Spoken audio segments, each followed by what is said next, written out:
Қыздар, қалдарыңыз қалай? Бүгін сіздермен күшті тақырыпты айтамыз, яғни гель жайлы. Қынабыңды тарылтатын гель, қыздай болады қынабың деп айтып жатады ғой.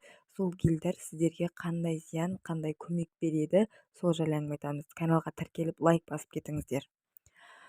Жалпы ондай гельдердің түрлері өте көбейіп кетті. Қазіргі таңда сертификаты бар, сертификаты жоқ, жалған, зиянды түрлері бар, иә. Бірақ та сіз оны қолданар алдын міндетті түрде отзывын қараңыз, міндетті түрде оның құрамын қараңыздар. Ертеңгі күні сіздерге зиян тиіп кетпеу үшін. Енді нарықта бар гельдердің көбі қандай эффектпен жұмыс жасайды, мен сіздерге айта кетейін.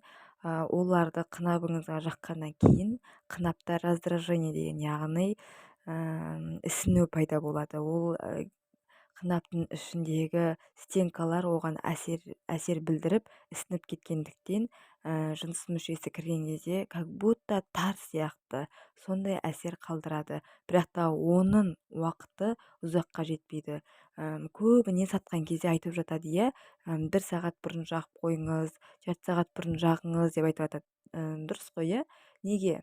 Өйткені сіз оны жағасыз, ол ісініп бастайды, ісінеді, жыныстық қатынасқа түскеннен кейін бір жарты сағат, 1 сағаттан кейін ол эффект жоғалады. Бұл сондай, бұл ұзаққа дейін бармайды, соны біліңіздер, қыз-келіншектер. Ал екінші бір жағдай, ол яғни силиконовый гель деп айтып жатады, тағы да басқа гельдер деп айтып жатады. Именно сондай ощущение ғана береді сізге де, партнерыңызға да. Ол қынапты тітіркендірмейді, бірақ сондай сезім сыйлайды сізге де, партнерыңызға да. Ондай да гельдің түрлері бар. Бірақ бұлардың барлығы химиялық болғандықтан кішкене зиян, болашақта зияны келуі мүмкін, болашақта әсері болуы мүмкін. Сол себептен көп қолдануға ұсынбаймыз. Тағы да бір түрі бар гельдің, ол тағы бір түрі астыңызға жаққаннан кейін, яғни ісіндіреді, қыздырады, ол қуырып тастайды. Как будто сіздің астыңыздан бүкіл артық нәрселер шығып жатқан сияқты, сондай выделениялар келеді. Бірақ ол сіздің қынабыңыздың күйіп жатқандығын белгісі. Сол себептен гель қолданылар жағдайында бірінші дәрігермен кеңесуіңізге болады, гинеколог мамандармен, сексолог мамандармен, иә. Болмаса отзывын оқып, жақсылап шешім қабылдап барып қолданыңыздар.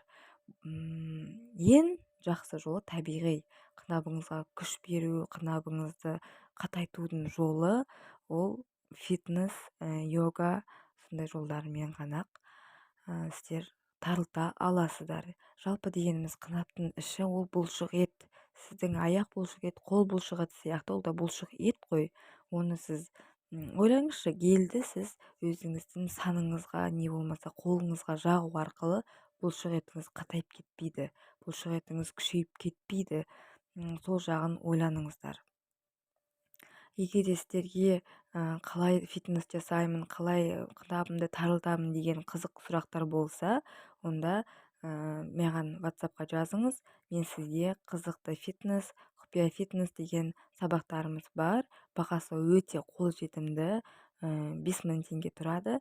Біз сіздерге көмектесуге дайынбыз. Комментарияға сұрақтарыңызды жаза кетіңіздер.